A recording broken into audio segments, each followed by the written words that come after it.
ஆண்டவரும் இரட்சகருமாகிய இயேசு கிறிஸ்துவின் நாமத்தினாலே உங்களை வாழ்த்துகிறேன். இன்னைக்கு லூக்கா எழுதின சுவிசேஷத்தில் ஏசப்பா என்ன சொல்கிறாருன்னா 8ஆம் அதிகாரம் 13ஆம் வசனத்தில் விதை விதைக்கிறனுடைய ஊமையில் சில விதைகளுக்கு வேர் இல்லை அப்படின்றார்.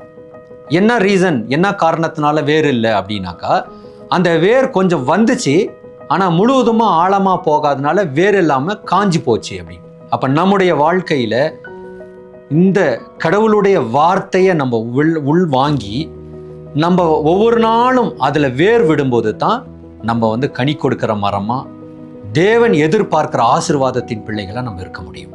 ஆகவே இன்னைக்கு ஒருவேளை நமக்கு வேர் இல்லைன்னு சொல்லி கவலைப்பட வேண்டாம். ஆண்டவரே, இன்றையிலிருந்து நம்முடைய வசனத்தில் நான் வேறு விட எனக்கு நீர் கிருபை செய்ய போகிறீர், நிச்சயமாய் அதை செய்வீர், நான் அப்படி நான் வேறு விடுவேன்னு சொல்லி நாம் நம்பிக்கையோடு காணப்படலாம். ஜெபிக்கலாமா?